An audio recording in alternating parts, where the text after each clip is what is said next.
Yeah, really. Right, that's us recording. Yeah, really good. Thanks, mate. Yeah, yourself? Yeah, been good, mate. Yeah, just looking forward to doing some other stuff other than work, though. At some point. What do you mean? Oh, yes, of course. Yeah, so get back to a bit of training and. I like to get in the pool. Okay. Yeah, that's the main thing for me because I'm training for that triathlon, so I want to go do some swimming because swimming's my weakest one. So Right. Okay. getting there to do that. I'm still at work, by the way. I know. I was going to say, unless you got a clinic at home in the home environment. The walls. Yeah, that's very good. So, Dale Hardiman, how are you? I am very, very, very good. Brilliant, mate. What are we now? We are, March. The weather's improving. Yeah. The sun's shining. The mornings are getting lighter. So, what have I got to complain about? How are you? Yeah, good. Can't complain. Keeping busy. I've been working at home since March, so I've not been hands-on clinical. So it's been quite frustrating. A lot of video, not what we're doing at the moment with patients, assessments, which obviously this type of medium has its barriers and its boundaries, and there's only so much you can do. And essentially, for the last year, I've been an exercise prescriber, so it feels quite. There's the ergonomic side of stuff that I've been doing as well, but I feel like I'm de-skilling in a certain way. To be honest with you, it's been a long time since I've had my hands on a patient, and that's worrying. So I just I'll probably do quite a bit of peer review and one-to-one training before I go back into the clinic environment and start putting my hands on people. So I mean, obviously, look, there are certain skills that you do forget, that you don't forget, and they're your foundation and your bread and butter. But it's been difficult. How's things been with yourself and Hardiman Performance? So just, I suppose, before we get into that, we're going to need a bit of background work on you. And we're going to ask you a little bit of questions. So it's been I came across you on Instagram, picked up. It was one of the chaps that used to work for you. He was from the West Midlands. I think he was working as a sports therapist. And then did he go and work in America? I've forgotten that. He's in America now, Lewis, yeah. Lewis, that was it. Yeah. I came across Lewis's page and then your own. So essentially former Royal Marine. Yeah, back in the day. Former BAMMA fighter as well. Yeah. Mixed martial artist. And now current osteopath and running your own business. Exactly that, yeah. You've summed it up very well. I'm an osteopath at the moment. I spend a large portion of my week with patients. We treat a variety of different patients. Clinically, some people, most of them though are certainly involved in some form of sport or exercise. So we treat a lot of active patients. Mainly between the ages of maybe 20 and 55. We do have some elderly patients, we do have some inactive patients. We do a lot of exercise-based rehabilitation and hands-on care as well. But yeah, other than that, I spend my time managing the team. We've got a few people that work with us now across a couple of different locations. And then the rest of the time I'm spent either training or being daddy. All right. How many children have you got, mate? 2. Cool. A boy and a girl, both young, so both under 3. Conan's 3, Lena's a year, almost 2. So they keep me very busy. They're good fun. Brilliant. It's busy time, isn't it? Daddy time. Yeah. So you used that. Well, have you still got the clinic in Luton? Yeah. Yeah. And did you branch out and get another business or another clinic? We opened up in Hitchin last year. We've put I suppose it's a satellite clinic in a gym in Hertfordshire in Hitchin, which is only about 7 or 8 miles away from the Luton branch. But obviously, due to the COVID stuff, it's taken off, but it's not where we want it to go. We've got a lot of work to do with it. The gym's been closed essentially. We've been able to practice. We've got our own entrance, but we're looking forward to welcoming the actual members back to the gym. That'd be a good place to start, definitely. Cool. Where are you from originally, Dale? Where did you grow up? I'm from Luton. You are Luton boy, born and bred. Yeah, yeah. So yeah, when you say it, I'll say Luton with no T. But if I'm trying to be, you know, speak properly, I'll say Luton. But no, yeah. So I'm from Luton. I grew up here. I moved away when I was 16, joined the Marines, and went into recruit training, and then I've not really lived in Luton since then. I came back maybe lived here 18 months at a push. I came back after I joined the Marines, stayed here for a little while, then moved to London to study, and then once I finished studying, I was working in London for a bit, then moved back briefly, and then whilst we saved for a house essentially, and then I moved to Bedford. Now I live in a place in Bedfordshire called Lower Stondon, which is not far. But yeah, Luton's my hometown. I don't care, you know, people can give it as much stick as they want. But it was a good place to grow up. You know, I've got lots of good friends here, lots of good people here. It probably doesn't deserve some of the press it gets. Cool. Well, I mean, don't worry about that. I'm living in Coventry, so don't worry. Yeah, I know, but you know, it's weird because I don't think I've ever met anyone ever, professionally, personally, or anything. When I've said, oh, you know, then they ask me where I'm from, and I say Luton, and they have a good word to say about it. It's almost like people have already they've made their mind up about you. But it's actually all right. You know, I lived in London, and some of the places around where I was living, that we were living in, you know, it was fairly nice kind of apartment, but you know, the surrounding area there was terrible places around there. I mean, so I felt more at risk there than I've ever felt anywhere in Luton. So I think it's one of those ones where it's got a lot of bad press, but actually it's not really a scary place. It's not really. It's just a normal working town. Just a normal working town. How old were you when you joined the Marines? 16. Straight from school? Straight from school, yeah. So I kind of in the last year of school decided that I didn't want to go into education or go into like the typical, like lots of people around here have got parents who are like own like trades businesses, like sparkies, plumbers, electricians, like builders, all that type of stuff. So lots of my friends went into trades, lots of my friends went to college and university. But in the final year, I decided that I weren't going to do that. I just wanted to do something different, and I stumbled across the Marines, and then I kind of got hooked on the fact that the training looked really hard, and it was gonna. I was really academic at school, so, and I was physical enough. You know, I was kind of played for some of the sports teams like football and rugby, but I was never the quickest, never the fittest, or anything like that. I kind of, if I say for instance in football, if I wasn't there that day, nobody really missed me. Do you know what I mean? There was someone I could have been replaced. It wasn't like I was a star guy. I wasn't the best athlete in the year or anything. But once I started to train to join the Marines, I got super fit, much stronger. Went into recruit training, struggled, found it really hard, but made it out the other side. And then, you know, I think it's kind of been an important part of shaping me as a person, I think, over the years. What made you choose the Marines over other elements of the forces? It was do you ever remember I don't know if you remember the advert. There used to be like an advert on TV, like 99.99% need not apply. It was kind of like probably that slogan. The way they promote, the Marines have always had a good way of advertising themselves and branding. So the brand's like really strong. Obviously at that time, when I was young, I didn't understand anything about marketing or branding, but it appealed to me essentially. I was like, that looks hard. I want to do something that's challenging.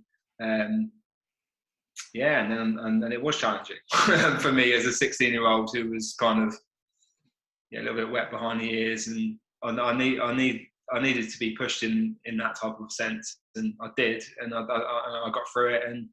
And but I don't know, you know, maybe if I went back, I don't know. I think it was a good choice. It certainly helped me to kind of be grateful for a lot of things in my life, and it made me fitter, certainly more mentally strong, and then taught me some basic stuff like, you know, discipline, self-discipline as well. You know, just simple like stuff like turning up on time for things, you know, presenting yourself being confident when you meet people, presenting yourself, dressing well, all that type of stuff. Like, it seems like very trivial, but it's surprising. You know, it's surprising how valuable those lessons are when you learn them when you're young. at that age, and then I've just carried them through, professionally, and anything I've ended up doing. So it's meant that I've been able to apply myself and do quite good, quite well in short space of time when I'm doing stuff, because I'll commit to it, I'll work hard, and I'll do what I say I'm going to do. And I think that kind of, people respect that, and then that definitely seems to help.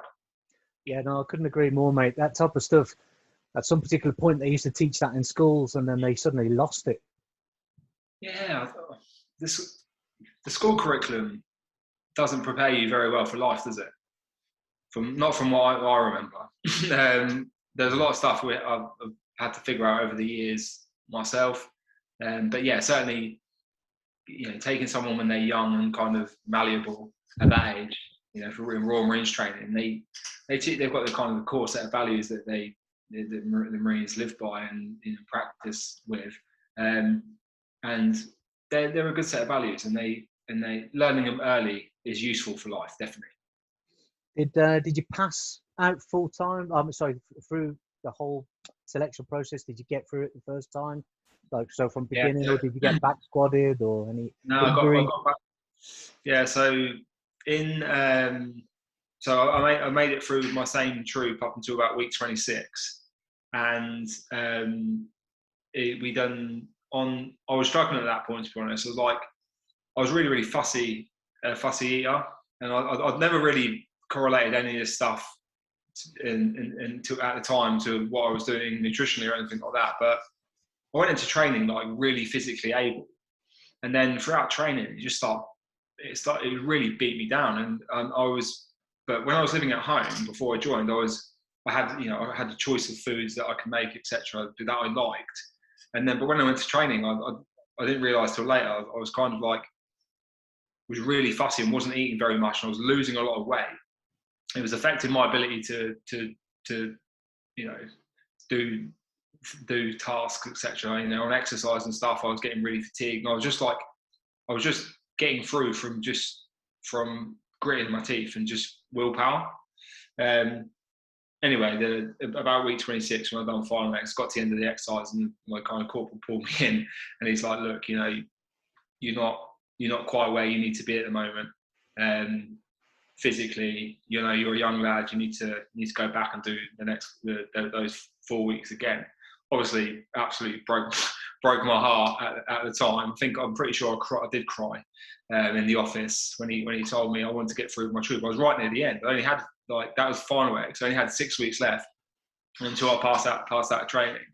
I knew that I was struggling in a lot of areas, or in some areas. But I was like, okay, my determination is getting me through here. I'm managing to pull it off. But in hindsight, I went back and done those exercises again. I was starting to get more familiar with the foods that they were offering, and I started eating a bit better. I started performing a lot better. And then got through the rest of the training. One of my and then it got to test week, and I was in. So it's week end of week 30, going to week 31. Week 30 is test week, and I woke up in the morning and I'm shaving, and certainly when I was that age, I had a really good jawline. I'm a bit older since then, and my jaw is not quite as defined, but back then I had a really good strong jawline, and I was shaving, and normally when I shave, there's kind of like when I was going around my chin, I could feel kind of the corners as I went round. But that morning, for whatever reason, it was just like it was like a smooth round ball I was shaving of a head, and I was like, what the hell's going on? I was half asleep. I looked in the mirror, and my all of my throat swelled up.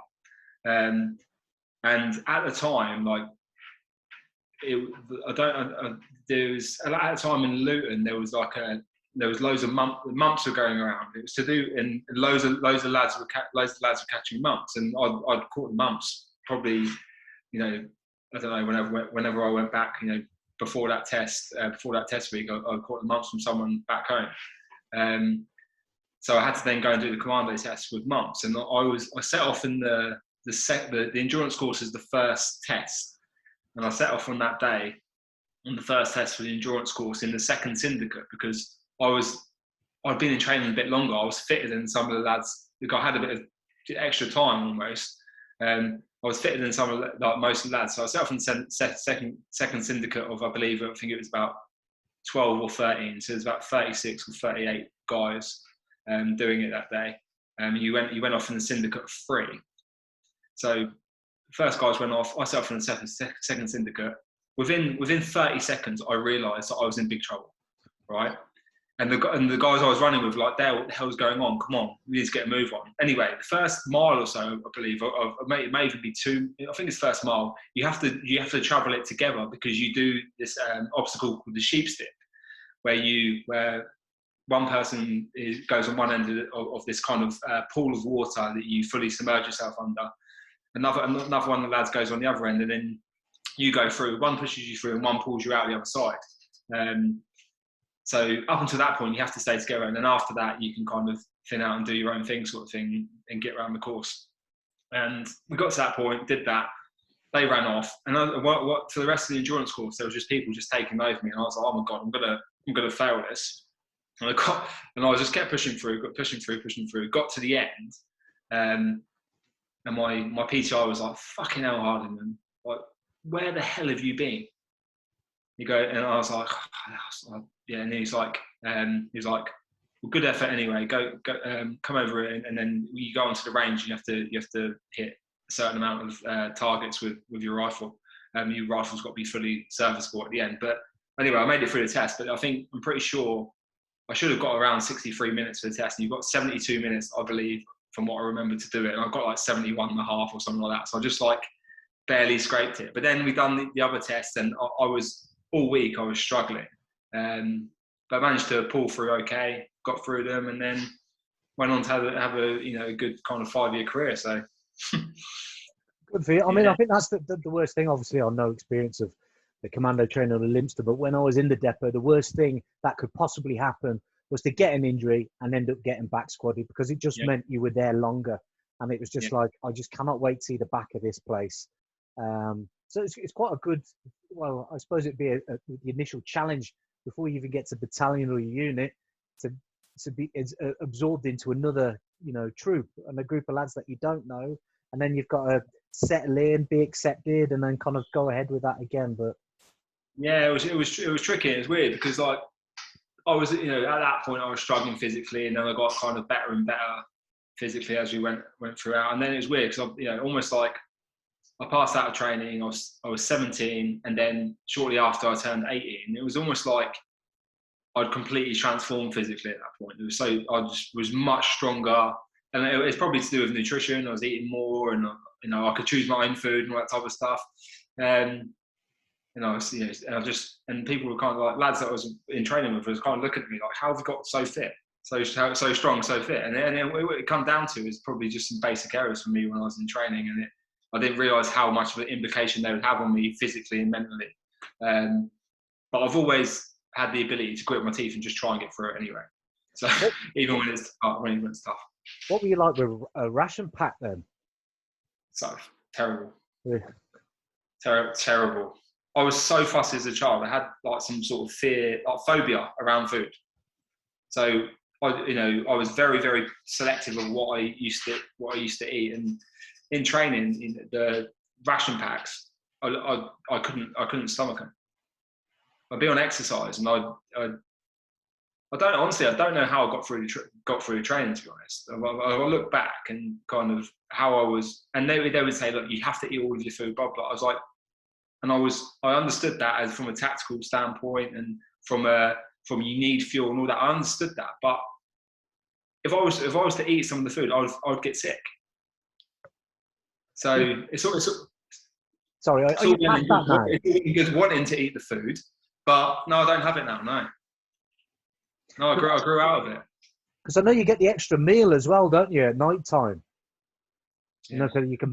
So the extra meal, so stuff like, so that was always good. So I'd always go to the extra meal, because I'd go and have like cereal or something like that in the evening, and in the morning, and like I'd always take like they used to have chocolate bars in the galley that you could take in the morning.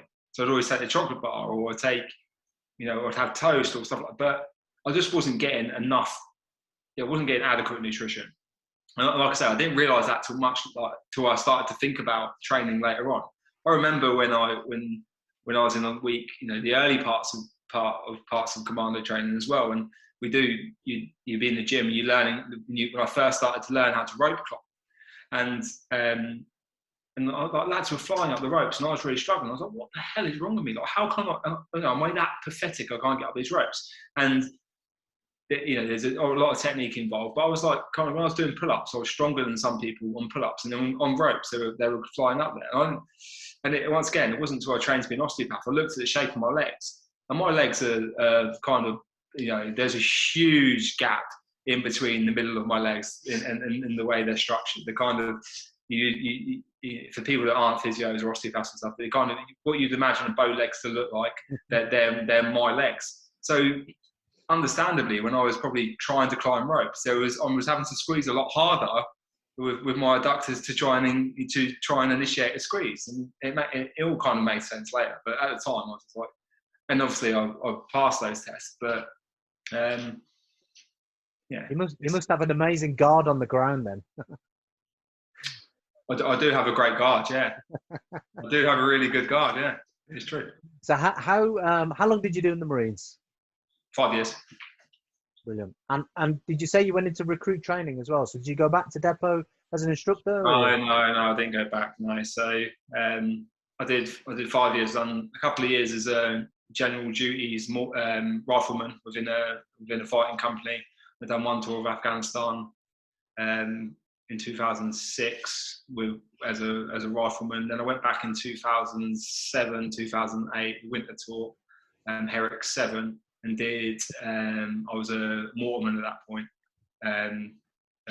Number 1, 2, or 3 on a mortar barrel. We kind of shared roles, and then I also done some stuff as a attached to a company with the handheld 60mm mortar towards the end of the tour. So it was it was interesting times.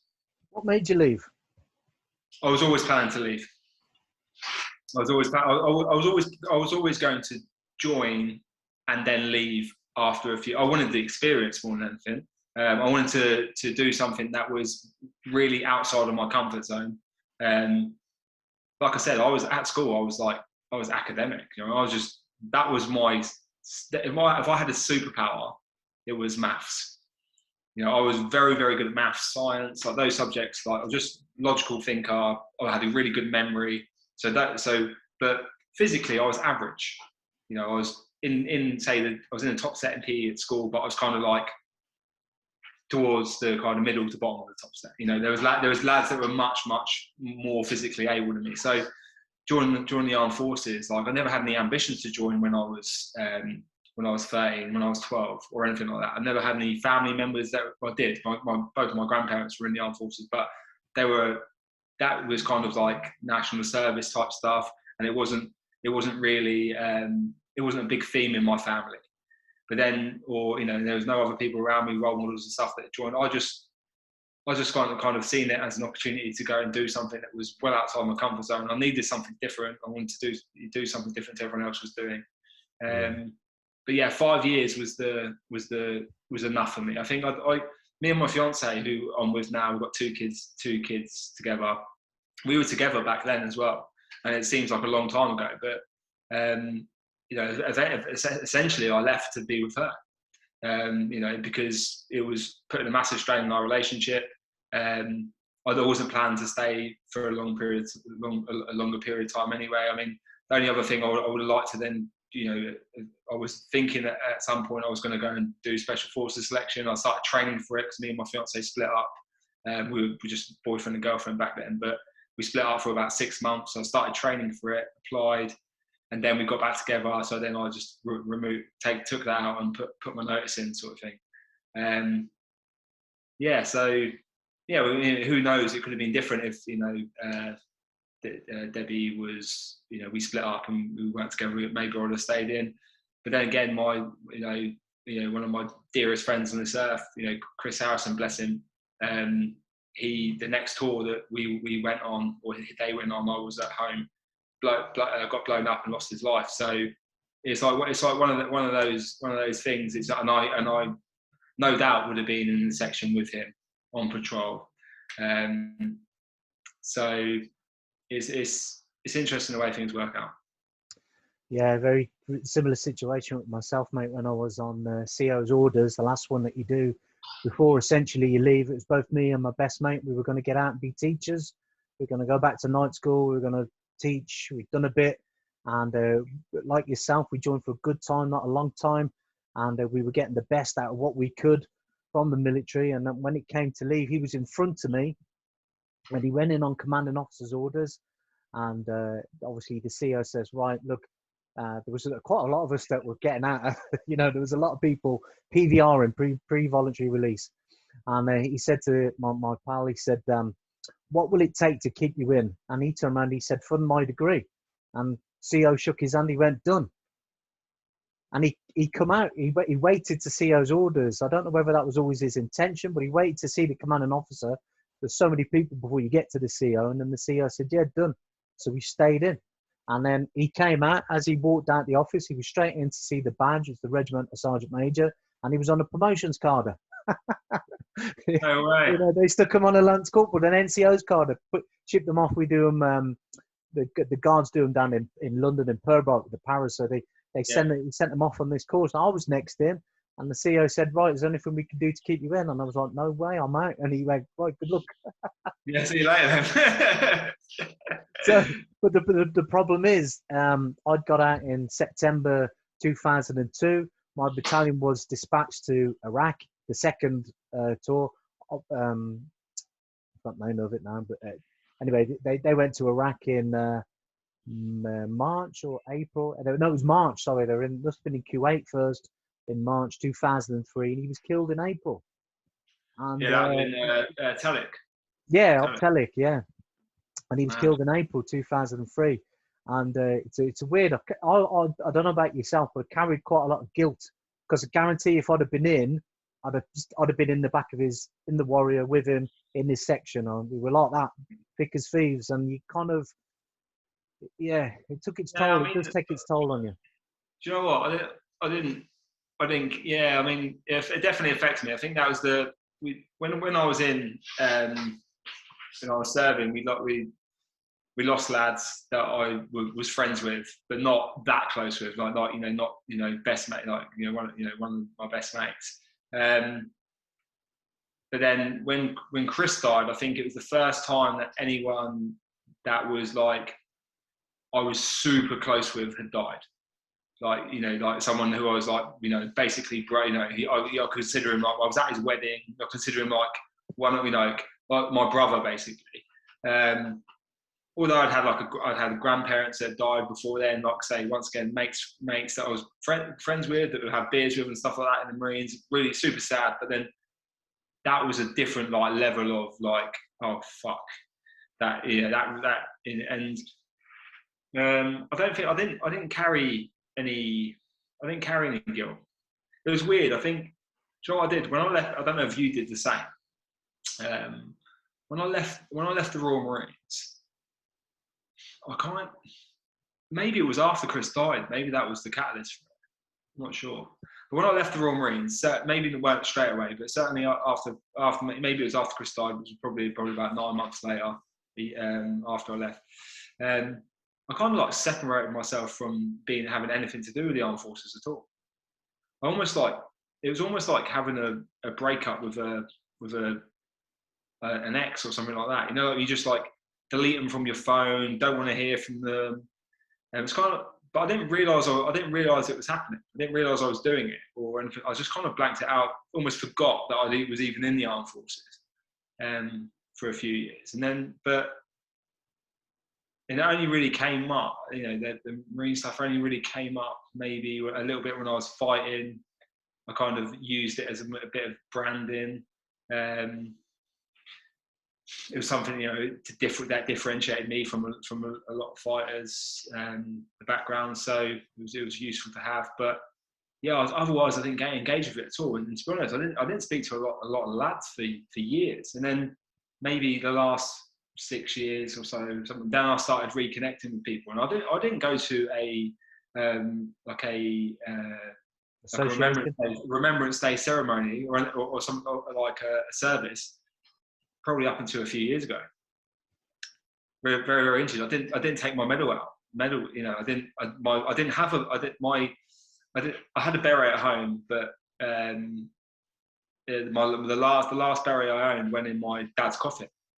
So, but you know, up until like a little while ago, whereas one of my friends actually bought me one and gifted it to me, I didn't even own one.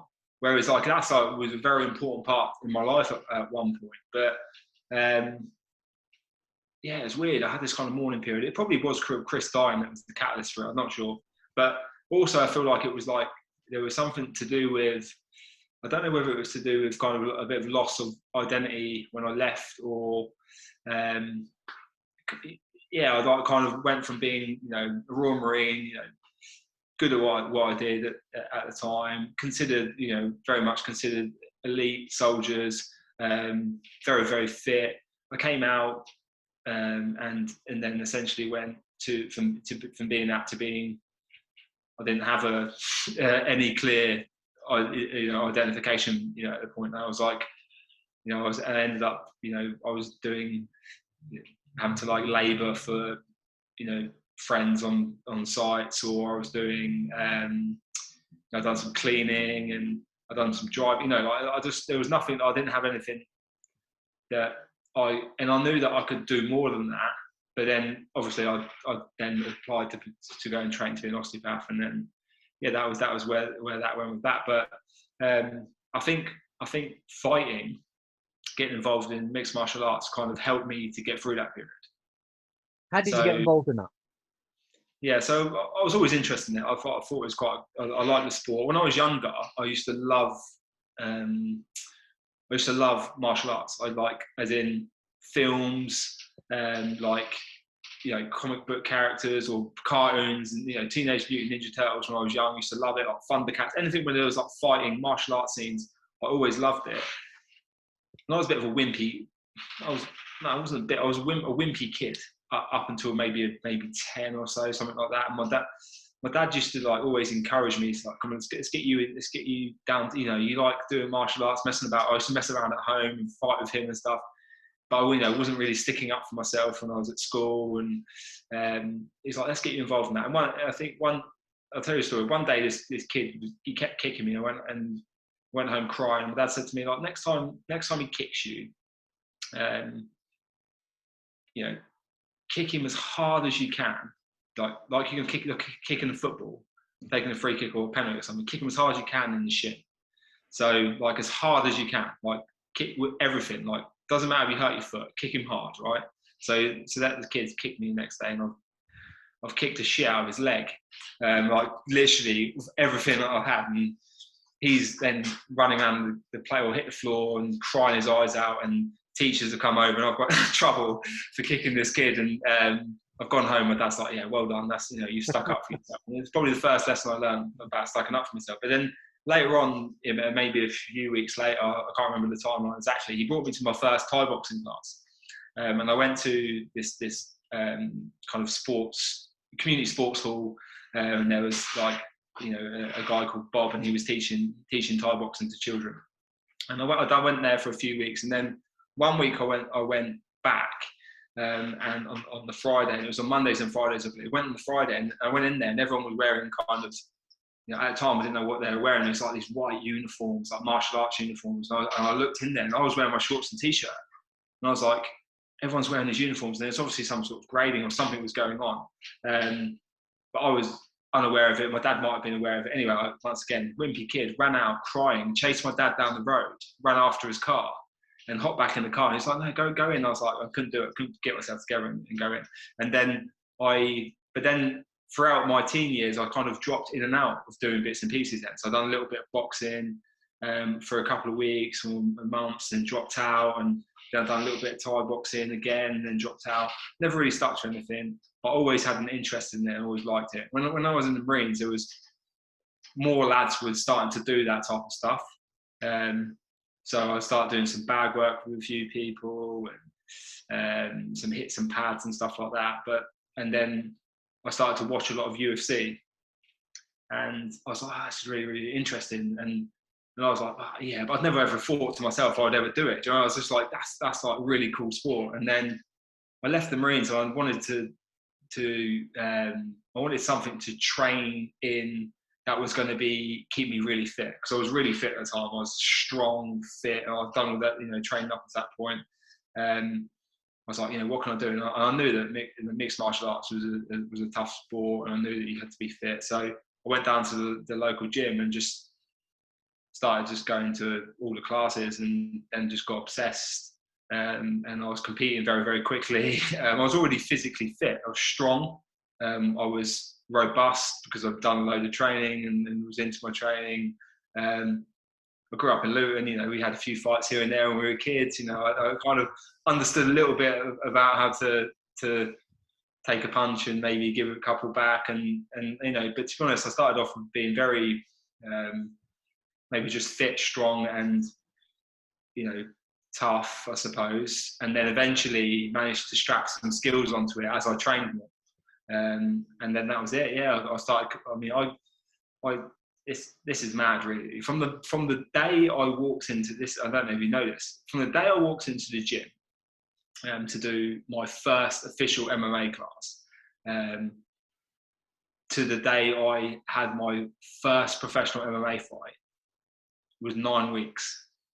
That's incredible.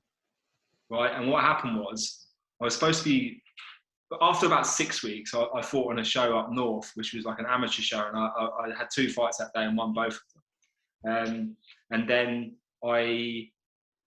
once again, I was winging it, right? I got in there, I was crazy, stupid enough to get in there, and I managed to do okay. And I had the kind of, I realised I had this affinity for grappling. I understood grappling, and I was strong. So it, submissions came a bit. I was a UFC fan. It's weird watching MMA can make you a better fighter. Right? Who would have thought it without actually doing it? But yeah, but you can when you start putting it into practice and then actually get taught the technique as well. It's all motor patterning. It's pattern recognition. I understood a lot of the positions and was able to do it. But anyway, 3 weeks later, I was supposed to fight in a show in Southend, and the guy I was fighting was supposed to be an amateur, and we were going to fight at 77 kilos, and he pulled out the week of the fight, and the headline main event was a 77 kilo fight, and the guy's opponent for the main event pulled out. So this is on the pro card. So my coach came to me. I mean, what was my coach thinking? It's like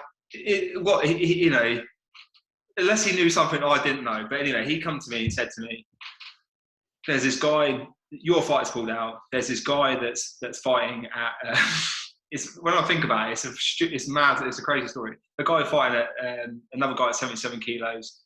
Do you want to fight him? I said, well, who is he? Is it what? And he goes, the only difference is it's instead of fighting the amateur rules, it's professional rules. And I was like, all right.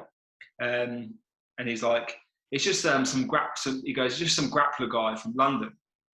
He goes, just don't worry about it. Just in the way he speaks, he's just fuck it, Dale. Clock him, just clock him. And I was like, okay, right. So anyway, I took the fight. I don't know.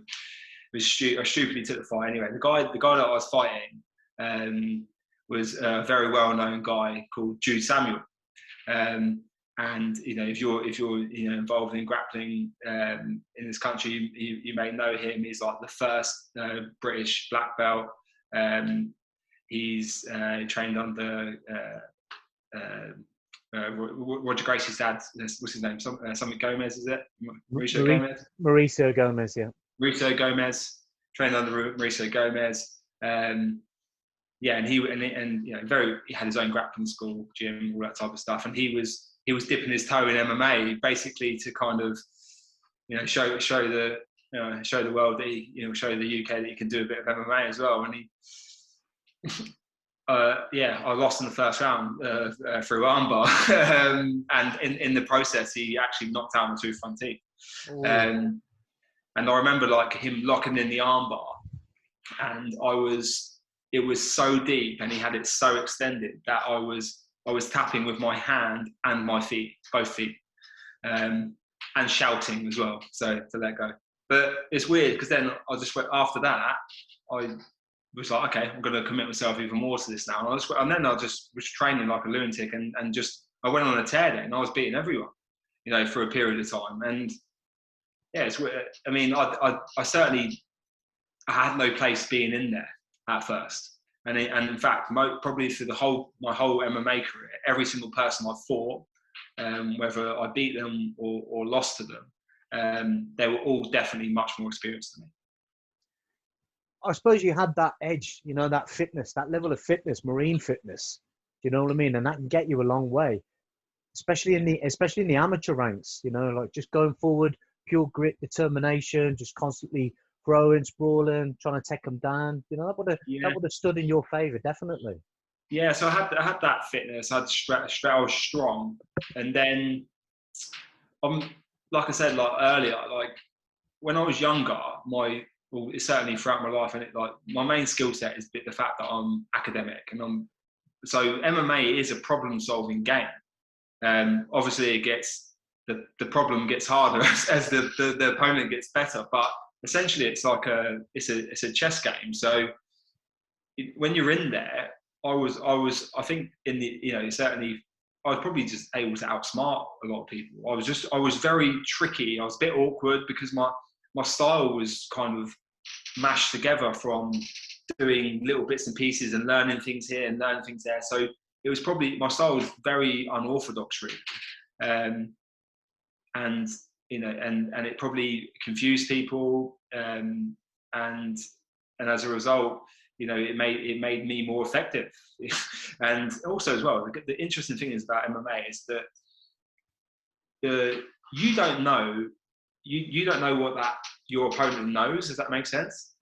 You don't know what their true skill set is because you only see snapshots of what they do in competition. So you don't know how, you know, truly good they are at boxing or grappling or any one particular area. And I think, you know, having the marine background, I think, you know, psychologically for some opponents that may have had an effect on them. I think having, you know, I was always looked calm. I was good with pressure. Like I didn't get the adrenaline, you know, response that some people get. So I was able to, when I was in there, I was able to think, and I actually performed really well. And there's a couple, and I look back over my MMA career, and it's weird. The only fights I ever lost was I lost that one against Jude, the first one. But after that, the only fights I ever lost, I didn't have a full camp for. You know, and in fact, I never lost a fight that I had a full camp for, except my final fight. And that was against Stevie Ray for the BAMMA Lonsdale title. Other than that, you know, there were like short notice fights. You know, I took them when I wasn't in camp and stuff like that, and I lost. So actually, I overachieved really for what relative to what I should have done, but I also believe I could have also done a lot better given time in the sport. But once again, I was only doing it because I wanted to do something to keep fit. When I left the Marines, and it was I never had any ambitions to be a UFC fighter or world champion or anything like that. My ambitions were to do what I'm doing now, train, you know, go on and you know, help people recover from pain and injury and stuff. So I think, yeah, I enjoyed the journey. It was great. I mean, we got to fight on big shows, you know, in BAMMA was brilliant. We got to fight in arenas, like I've fought on Cage Warriors as well. I've been on TV a couple of times fighting, even Sky Sports. Like, it's quite cool to think back to the time when I was doing it. But yeah, once again, never had any big ambitions. Just went with it, and it was actually ended up being a really cool ride. You still train now? Well, obviously. No, not at the moment. So at the moment, I'm training for a Ironman triathlon. So that's taken up all my training time. And also as well, like with all the lockdown and stuff like that, a lot of the gyms are closed. All the pro guys obviously can train, but you know, I'm not a professional anymore. I'm not going down to the gym and grapple with lads. Occasionally before lockdown last year, I would go down and do, you know, a few sessions here and there. And other times I'd be in the gym for 6 months and then hop back out and stuff like that. But what I am planning to go back down, not to fight or anything, but my son's getting to the age where I want to get him into grappling. So so I'm going to encourage him to, and my daughter as well when she's old enough. So I want to go through the syllabus with him and go through my gradings and stuff like that, because it's always something that I've wanted to do. But I was competing in MMA. I was never going to spend loads of time in the gi. But it is something that I actually love the sport. I love jiu-jitsu. I love combat sports in general. I'm a big fan of the sport, so I enjoy doing them. But I needed a reason to go back down there and do it. And I think if I can kind of be part of my son's journey, spend time with him, that's important to me. So it'll be nice to be able to go through it all together. Well, I mean, with my kids, it has to be, when I asked them directly before COVID, it was like, yes. And until it got to the point where I was like, well, I'm going to buy you a gi now and then we're going to go to a class. And then it was like, well, I don't want to do it, because they were already doing taekwondo. So I was trying to get them, just ticking off striking, boxing, kicking, jiu-jitsu, trying to get them all in. And what we have to do now is I make it as playful as possible. So if it's either in the garage with the mats or in the lounge, I'll jump on the floor and I'll be like, right, get past my legs. Rather than saying, right, we're doing jiu-jitsu, you know what I mean? It has to be that little game, and you kind of sneak things in, and you go, and if I grab him, I'll go, right, try and escape now. And, do you know what I mean? So it's kind of, because when I do go, right, we're going to do jiu-jitsu, they just switch off completely and they're not interested. And so for myself, especially with the three of them, it's making it as playful as possible. So. Yeah, I mean, I even do that with my kids now. Like, so we have some like a matted area in the kitchen, got like a kitchen sort of dining room. Then there's kind of like a family area down the end. So we got some mats in there which the kids play on. It makes the floor soft for them. But I've also got like a little punch bag in there and some gloves and stuff. So I'll go around and I'll hit it a few times, and then Conan and Lane will come up and be like, boof, boof, boof, boof. And then I'll wrestle with them and take them down, and I'll be like, get Conan in submission and be like, Conan, tap out, and he'll like tap out. So I'm doing the same. I'm playing with them to encourage it. Like I think what I'll probably do I remember when I was young, and it's probably, some parents probably won't agree with my style here, but I remember when I was young, certainly to go to like that, say for instance, that Thai boxing class, I needed to be pushed a little bit. And I think in the end, my dad was probably quite soft on me. He was like, no, I'm not going to make you go again. But I think if he'd have pushed me a little bit more and said, look, stay in there for a few more weeks, I probably would have been doing it, ongoing from when I was really, really young. So I'm probably going to like encourage my children to go down to these classes, be there with them. The first few weeks, few months, they might not like it. And if they, after a period of time, they like, Dad, I really hate this. Like, why are you doing this to me? And I'll be like, okay, fine. Let's go and play like, combing hair or something like that. But I'm hoping they like it. I mean, it is actually really good fun. Like doing that stuff, wrestling and grappling and punching. It's fun. So what child wouldn't want to do it?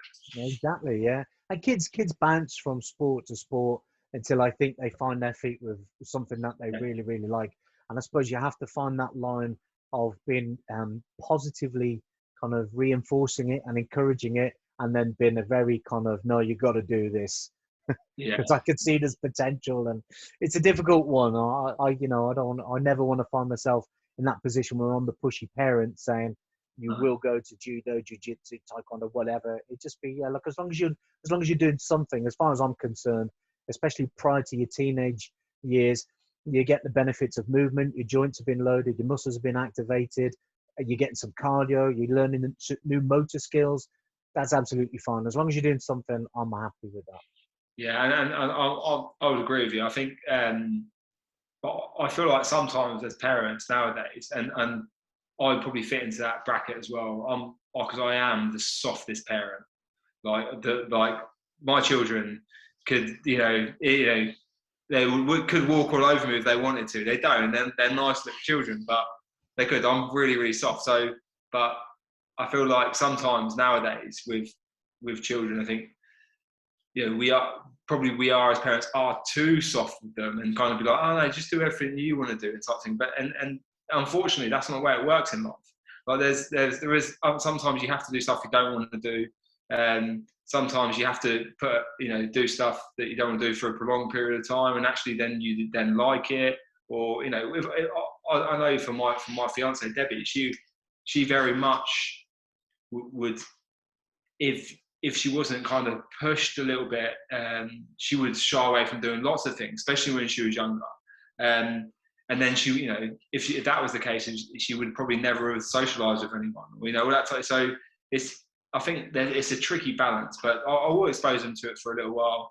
Hopefully they enjoy it. If they really don't enjoy it after a period of time, then obviously I'll never make my children do it. I mean, I'm too soft and I love my kids too much. Like, I'd rather see them, sitting around at home if that really makes them happy. Do you know what I mean? So but it's a tricky one. I'd like them to do it. I think doing some sort of combat or some sort of martial art, I think it's a really good skill set to have in life. So it'd be nice to be able to give them some of those skills. So how did you get into osteopathy, and why pick osteopathy over physio or going to study chiropractic? Yeah. So I had, when I was leaving the armed forces, I had a shoulder injury. I was playing rugby for Luton Rugby Club, the second team, about 6 months before I left, maybe a bit longer, 7 or 8 months. And I was playing in the backs. I think I was outside centre, maybe. Outside centre. And this huge prop was running towards me. And he must have been like 20 stone, 21 stone. He was an absolute unit of a guy. And he had covered about 15 yards with the ball. So he was moving at full speed and I was static. And I was kind of creeping forward. And he was running right towards me. And I was thinking to myself, right. I was maybe about 14 stone at the time. I was like, I'm going to nail him. I like trying to set myself up and just hit him with my left shoulder. And he ran straight through me, and I ended up being like a bag of bones on the floor, screaming. So what happened was I, tore part of the rotator cuff. I tore the the glenoid labrum, dislocated my AC joint, and really mangled my shoulder basically in this rugby tackle. And then the next day, after the rugby match, I was speaking to my physio, and she was like, "Look, you've really hurt your shoulder here. Go back to work, speak to your physio at work, get it assessed, get a scan, whatever you need to get done." So I went back to work, and we were due to go on this exercise in Europe that week. So I've gone back to work in the morning. I said to my troop sergeant, or colour sergeant actually in water, I said to him, I've hurt my shoulder. He's like, okay, yeah, go and see the physio. So I rocked up at this physio's office, and when I got there, it was like he was busy or something. Do you know what I mean? He's like too busy to sort of speak to me. Sort of, he was like he's with a group of people, but then I said to him, look, you're okay, I'm okay to speak to you. And he brought me to one side and said, what's up? I said, I've hurt my shoulder. My physio says that I've maybe tore my rotator cuff. I couldn't move my shoulder. I couldn't lift it. I could only lift it to here. And he's like, he goes, can you lift your arm? And I did this, lifted my arm out to the side. And he goes, you haven't torn your rotator cuff. You'll be all right. And I was like, okay, fine. So he goes, what should I do with it? He said, just don't worry, just leave it. Anyway, so I went on this exercise in Europe, right?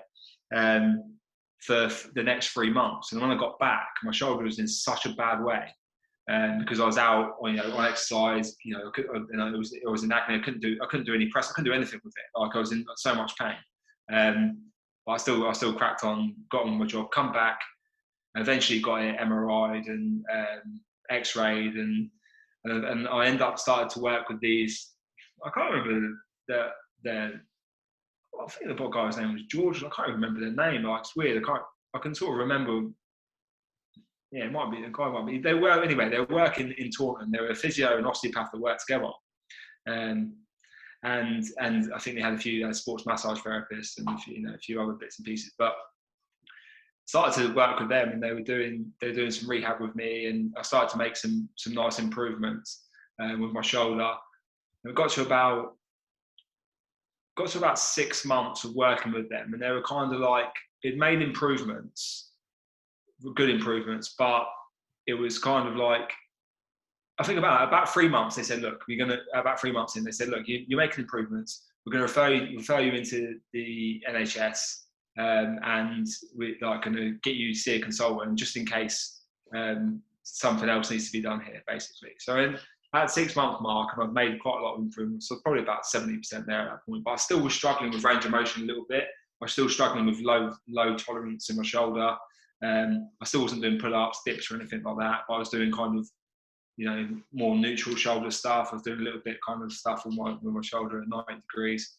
Dale, with the labral tear, was there any kind of subluxation or instability there, or? Yeah, I think there was no subluxation of the humeral head, but there's I sublux my AC joint, so it's still sublux now. So if you X-ray it now, it's still kind of like a little bit funky, and it's got kind of scarred up, and I've got good function in my shoulder, and it's very, very healthy if I train it. It gets less healthy when I don't train it. So anyway, yeah. So I was working with them, and they referred me to the surgeon about 6 months. Well, I ended up seeing a surgeon about 6 months in. He said, look, we can do some stuff here. We can go in there and do a kind of maybe a labour and repair. We can go in there and we can probably do something to secure the AC joint a bit better. Kind of can do some work around there. But he said, just leave it a little while, leave it maybe a few more months, and then if you need to come back in, here's my details, basically. So he gave me secretary's details to contact her if I had any issues.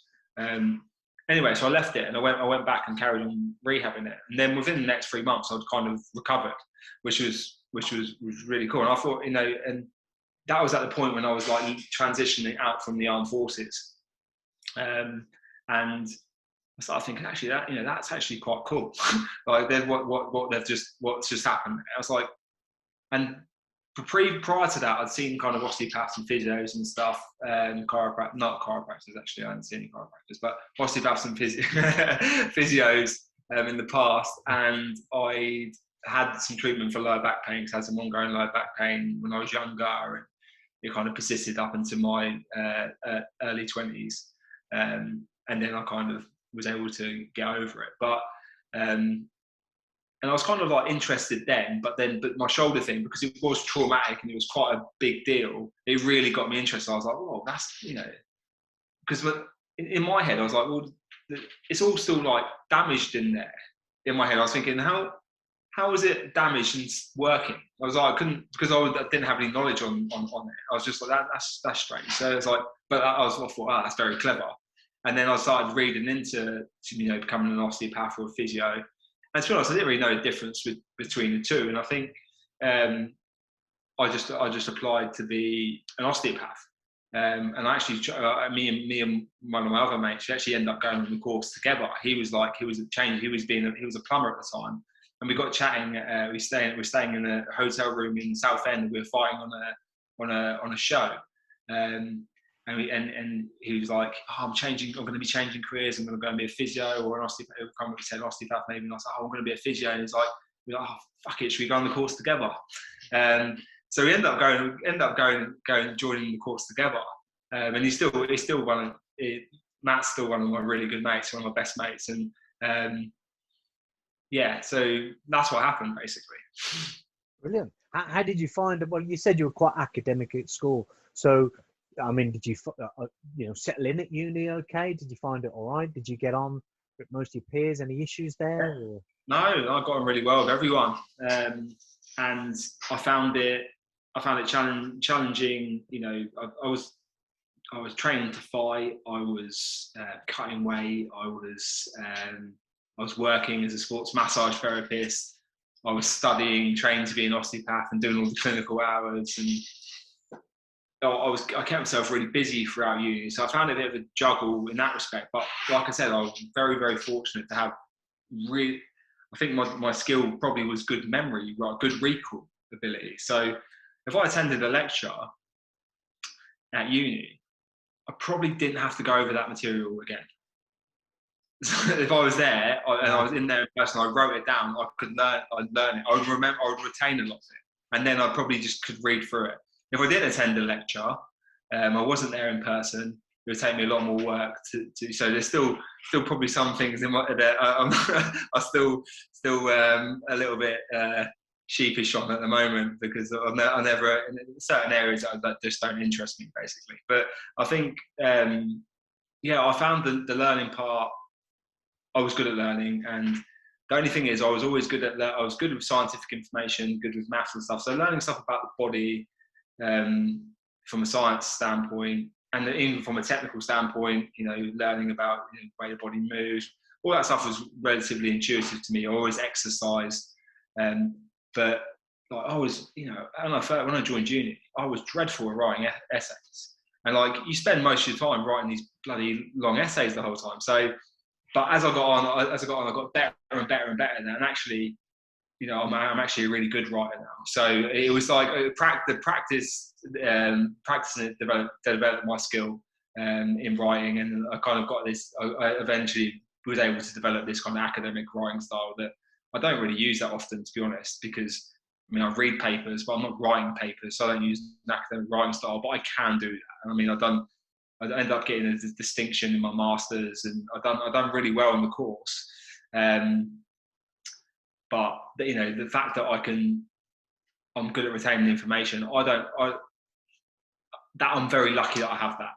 That's I've been blessed with that. That's not. I haven't have to work hard for that. So like I'll probably take more pride in the fact that for stuff that I've really worked for, if that makes sense.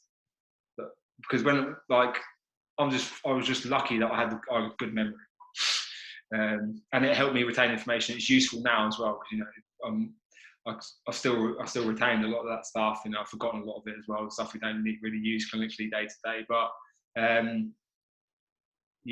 so the course wasn't too bad. I enjoyed it, actually. It was really good. Cool. How does it work once you qualify as a junior osteopath? Is there a certain element of rotations that you need to get in, or can you literally go straight into opening your own practice? And yeah, you can go out there into the big bad world and practice. I think like when you qualify as an osteopath, the final part of your course is kind of it's an integrated master's program. So you do a lot of kind of advanced clinical reasoning, and you spend essentially the majority of your clinical time as trained as an osteopath in outpatient settings, working one-to-one with patients. So it starts off being, you start off as like in the first and second year, say for instance, doing observations like you would do in physio. But then eventually you end up you have to take on your own patient caseload, and for the last 2 years of your course, you're essentially running a list like you would do in private practice. So. And then I was also working as a sports massage therapist. I had all the stuff, I've always been an exercise. I had this exercise background in my head, knew a lot about training. In my final year, I started doing I don't know why I did it because I was overloading myself, but I started doing a postgraduate diploma in sports and exercise nutrition. And all of that stuff together, and that enabled me to kind of,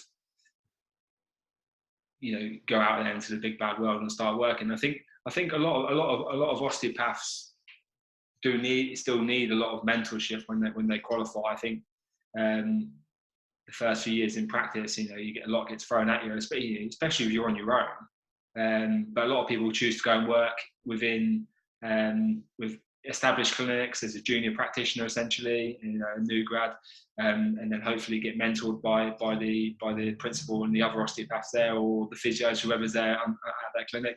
Now, a lot of osteopaths now go and work in NHS settings as well. That's not uncommon as well, and essentially do the kind of typical, banded roles that other physios do, and kind of fill that space. So I would say the course probably prepares you. I've spoken to a lot of physios and sports therapists about this. I think it prepares you better for practice life than the physiotherapy course does, because you do spend a lot of time with, you have to do over, I think it's 1,200 clinical hours with patients. which is a lot of clinical hours. But it does.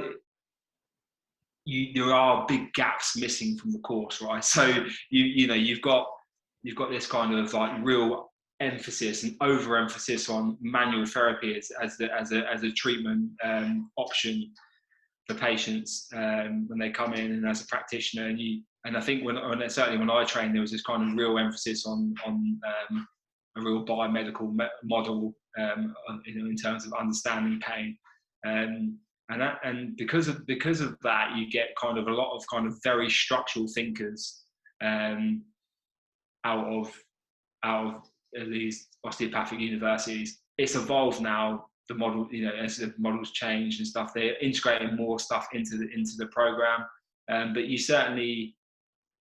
you would be, if you were an osteopath that didn't have an exercise background, wasn't involved in sport, and you went out into private practice, I think and you didn't do any further study, I think you'd quickly be pigeonholed into treating a very basic way.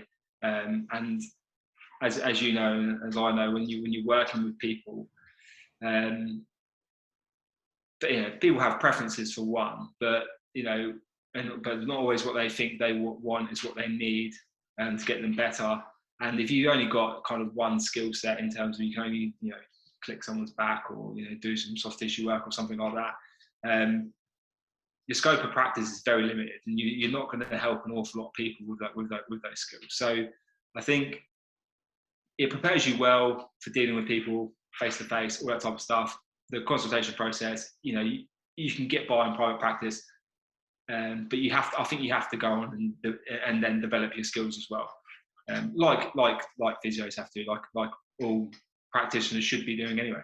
Yeah, I mean, I think it'd be very detrimental for the clinician if that is your mindset, or that is your kind of methodology or treatment protocol, because you will soon become very, very bored and demotivated when you don't see that those manipulations or those graded mobilizations are actually working, because the recovery is going to take longer for the patient, the feedback's not going to be pretty good, and you're soon going to get pretty bored in that and become demotivated in that job. So yeah, you do definitely need to expand. What are the kind of what are the key frustrations and barriers that you found to setting up a practice? And well, first of all, I commend you for keeping it going and being able to expand it, because that's one thing I failed at. So I opened my own practice through default, because essentially I was working for, I was at Collingwood, HMS Collingwood? Yeah. Yeah, so it's a phase 2 Navy training establishment. I was there for 18 months. I went down to locum for 6 months, and I ended up being there for 18 months. It was great though. I was living on board, or as they say in the Navy, and I was in the sergeant's mess. I could have gone to the war room, but I didn't fancy any of that. So I was in the sergeant's mess, and I was living on board. It was great crack. I loved it. But when I finished, I came back to Coventry. My now wife was about to give birth to our first child, and I had to get a job quick. So I got a job at, I was working on site at BMW 3 days a week, and I was also working Coventry City Football Club, but that was through my boss, who ran a sports physio clinic basically. And all of a sudden we built up, it was a good run. We'd built up over a year a good collection of clients, and I'd got my own caseload, and everything was going great. The football, I was helping out with the football team, and then going to the clinic itself was based in Virgin, like a Virgin gym. And I was going to the gym, and then I was doing a bit of Yoki Health on the side, and it was all good. And then he suddenly took a job at a top orthopedic hospital out in Qatar. So he's like, "Look, I've got a senior role out there. I'm leaving, and I'm going in 4 weeks." And I was like, "Oh my God, what am I going to do with all of these patients?" So by default, I had to set up a private practice. And again, I went to a gym. I started renting a room in a gym a few days a week, as well as keeping those patients going. But the problem I found was I didn't throw myself all the way into it. I didn't commit to saying, this is my practice. I'm going to get a place. I'm going to set it up. I'm going to grow it over the next 3 years. I kind of had to do this, and it was a real balancing act. And in the end, I tried to expand. So from this thing, I was like, the only way I'm going to keep this going is if I expand. So then I opened up a couple of more locations, and then I couldn't get the clinicians to fill them. So I was stretching myself all through these locations, working all the hours under the sun. And eventually I put on loads of weight. I was drinking loads. I was drinking loads of coffee in the day to keep me going. And I'd go home at night and I was at like, Mach 10 coming in, revved up, dealing with all these problems, dealing with people's problems all day, and then having to, have a good glug of wine or whiskey to set you down, not sleeping properly, not getting a decent sleep anyway. And this cycle repeated itself for quite a long time. And then eventually I had to wrap on it all. And that was a hard thing, accepting failure. Especially in your own clinical practice, I was like, I've really failed here. But the lessons that I'd learned from it, oh God, if I had to do it again, that in itself was like doing a master's degree in how not to set up a practice. So I got some very, very good learning experiences from that. And for me, especially again with having more children, it was about establishing something that I could, keep a regular wage and get a good kind of role, a good, nice senior role that I'd work myself into, and making sure it worked for family time. And I will go into it eventually. Again, that is the plan, to set up my own practice eventually, again, and do it properly this time. But I do commend you. I think it's something really, really tough. And I don't think people understand the time that goes into it. Because if you're doing, let's say if I worked full time and I did 37 hours in a full role, and then I did an additional 15 hours face-to-face, just contact time, okay? 15 hours where I'm appointments, where I'm seeing patients. That could be essentially, that could possibly be 30 patients at half an hour appointment, or it could be 15. It's not, an hour or half an hour appointments. There's all the additional admin time that goes into it. So for 15 hours, you're probably looking at another 15 hours on top of that. And then you've got to do, all your books, your admin, that, and you fire all that off to the accountant. There's so much involved, and it's a real trap to fall into. It's full on. It is full on, I think, running a practice. I think it's interesting because we have associates that work with us, and they get paid really good money. It's on a kind of percentage split basis, and they see me working a lot, and they kind of think, oh, you work quite a lot, but they don't have any concept of how much I actually do. I think they kind of see me around practice and see me, but then they see me kind of like here, there, and everywhere, and it's busy. I mean, trying to juggle it all. I think when you were telling that story, I was thinking to myself. I mean, there's been moments in when I set up practice over the years as we've been running, that there's times where I have drunk more, definitely stressed. There's times where I've completely not been able to exercise. Certainly when my babies were born, and I'm running the practice, and Debbie, who's my fiance, she's the practice manager, went on maternity leave. So all of a sudden, we're left with, I'm left with all of this extra work to do. But yeah, when I set it up, I was working in London, moved back to Luton at the time. We were saving for a house. We were never going to buy in London, couldn't afford to buy there. I set up and I had 0 patients, right? So I set up Hardiman Performance. I got the premises. I put all of the business startup expenses on a credit card, had no capital. And I just thought to myself, well, I'm going to work hard. I know that. I will work hard because I do. I'm happy to work hard. And it's either going to work or it's not. And I'm going to work as hard as I can to make sure it does work. And I just started working. I was fortunate when I set up in my hometown. I had a good sized network in my hometown. Knew a lot of people from sport. Hadn't pissed too many people off, right, when I was younger. So I was not, nobody hated me or anything like that. So people were happy to spread the word. And essentially, like, your reputation, you're building up your reputation from when you're young, right?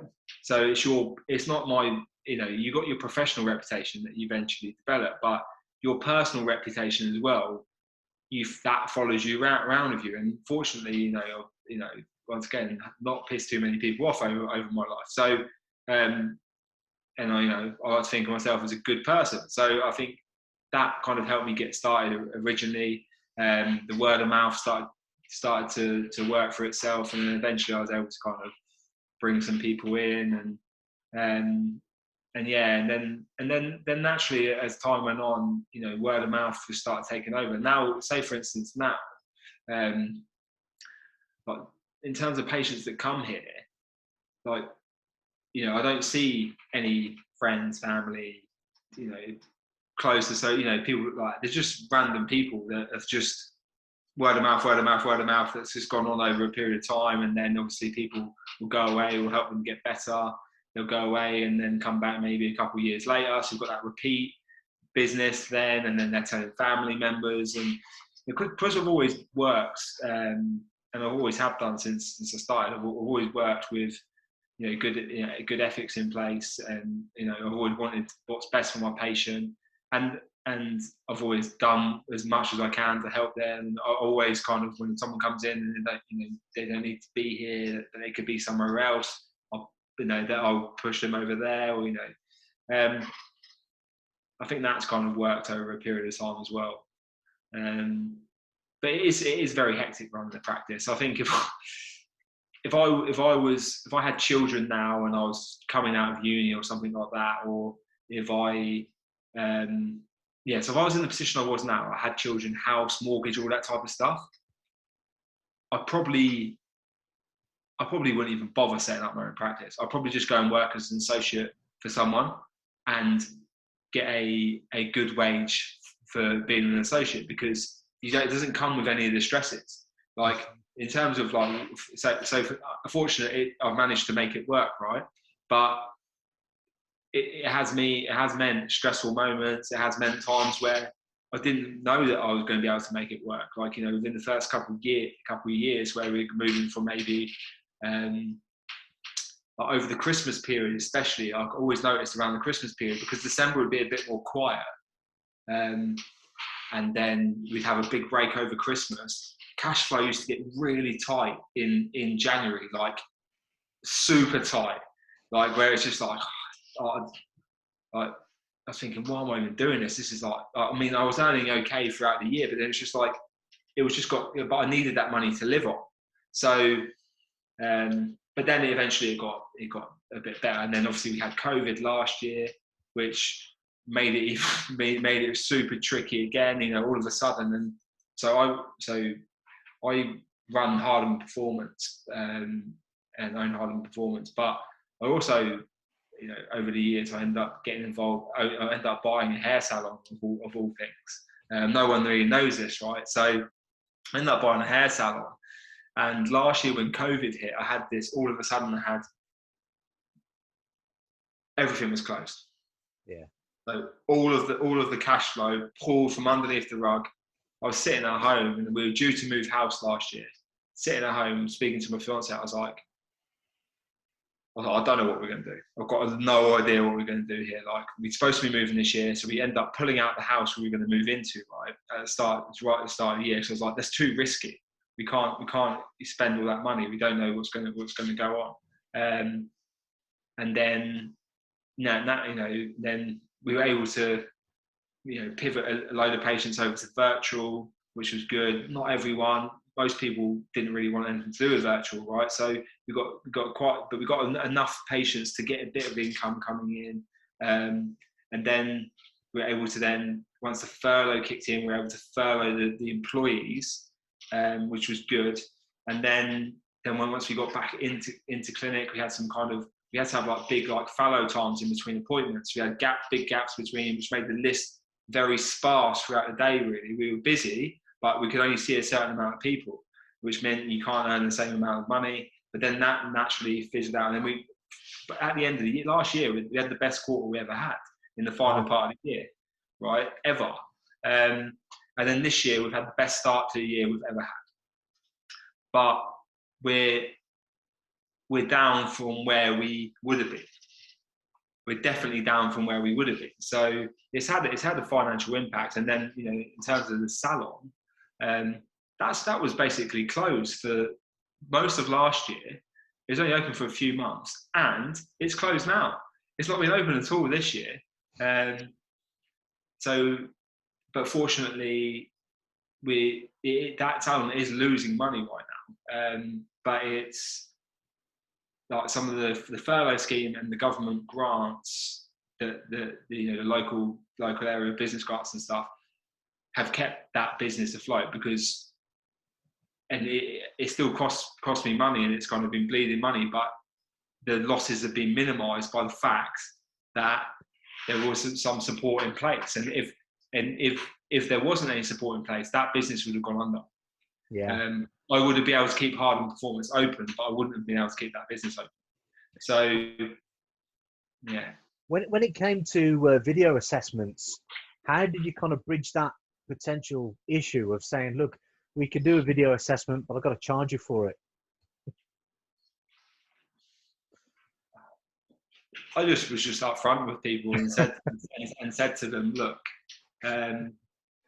we can do virtual consultations, and actually we can do most of the stuff that we would do in clinic anyway over a virtual consultation, including the case, the whole case history process. The examination will be a little bit different. I mean, I'll get you to do some bits and pieces, do some testing on yourself, and a lot of the advice that we give will be the same. But what you're not going to get is any hands-on element of care. And I was just honest with people and said to them, look, I'll hold my hand up and say, this is not as good as seeing someone face-to-face. Because seeing someone face-to-face, you're going to have hands on your tissues, you do a lot more clinical examination, treatment can look a lot different. You can get the vibe of people, all the stuff when you see someone face-to-face. I say it's not as good, but it's our only option. So, either, we can not do it or we can do it. It's up to you. I didn't put any pressure on anyone to move over to virtual. People that I felt that we were doing kind of, at the stage where we were doing kind of rehab-based exercise with them that we could do over that sort of, and I would do it with them. But a lot of the time I ended up doing like 15-minute appointments with people where I was just like, check in, how's all the exercise going? What you're doing, how's your pain getting on, a few bits and pieces, and then I'll just basically progress them from where they were, and then I'll get them to check in again maybe a couple of weeks later, do another 15-minute appointment. I'll just charge them for one appointment. So it was done like that a lot of the time. I had a couple of really good rehab clients that come on. Basically I never met them in person until after the first lockdown. They came on, and I was seeing a couple of people, one person twice a week, and another lady I was seeing her 3 times a week virtually. She had an accident in 2019 where she had both her knees replaced, and she slipped over, and her new knee, almost like it's basically exploded out the back of her leg. Where the way that she fell, it's popped out the back of her leg, and she's ruptured her popliteal artery. And she had to have a tourniquet was applied. She ended up having her leg amputated, and she in the late stages of early 2019, and late stages of 2019, and then in 2020 in March, I ended up taking her as a kind of rehab client for her the amputation she had. So she had a kind of fixed prosthetic at the time, and now she's on a kind of more dynamic one. The first time I ever met her was in person. I think it was, when was it? It would have been September or something. I was working with her all that time, but she's amazing, right? She's a 73-year-old lady who's had that trauma, but now she's walking around and she's doing strength exercises, and she's like loving getting strong and stuff like that. So it was awesome, but it was good to be able to work with her during that time, but it also enabled me to keep working, and I had some other patients as well. But I mean, there's certain things that came out of it that were positive, and like I say, we kept going. We kept in communication with our patients. I was doing Q&As with them through basically I basically sent out like anyone got any questions, anything they want to ask about pain, blah blah, etc. Then I'd inbox all of them, or not inbox them, but send them an email with a recorded Q&A where I'd answer all of their questions. And I was doing that every 2 weeks. So I think we've done a lot to try and help our patients during that time, because we knew a lot of people were struggling. I lent out a lot of my exercise equipment to patients from Hardiman Performance. So even now, I've got 2 sets of dumbbells in Hardiman Performance Luton. Both racks are half empty. So there's still a lot of exercise equipment that's still out there. I mean, most people brought it back, and pretty much everyone brought it back. Everyone that's got it, I know who's got it. But I re-lent it out when we had the lockdown again, because people couldn't train, and I knew that was meaningful to them. So I was like, I don't really need all this equipment. Take the equipment. So I think we've done some bits and pieces to try and help out during that time, and I'm glad we did, and I think, and I'm glad we were able to survive as a business. I want to eventually step back from my clinical role. I would like to spend much more time educating my staff, training my team. I'd like to do some other education for maybe other professionals as well. I wouldn't mind doing a PhD at some point. I'd like to. It's certainly a goal of mine to do that at some point. I don't think I'm going to do it anytime soon when the children are young. But that's some. I mean, like I say, I've always been academic. I like learning. It's something that I've always enjoyed doing. So, and I like sharing what I've learned. So, I do training with my team every week, but I'd like to do even more than that. So, I actually see patients only 3 days a week now. The team see patients on the other days. And I would like to scale right back to, within the next couple of years, to maybe doing 2 half days, something like that.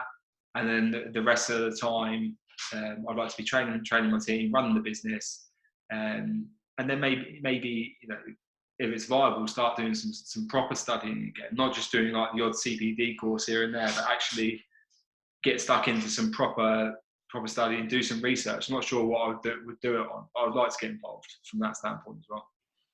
I'm conscious of the time, Dale. How, if anyone wants to get in touch, what's the best way they can reach out to Hardiman Performance or get an appointment with you in this current environment? Yeah, so we've got the website, hardimanperformance.com, lots of information on there. And probably the easiest way to contact us would be through Instagram. We've got an Instagram account at Hardiman Performance 1. And we've got, we started putting out a lot more content recently, and we're going to commit to putting out a lot more content. So that page is just going to get busier and busier with great information.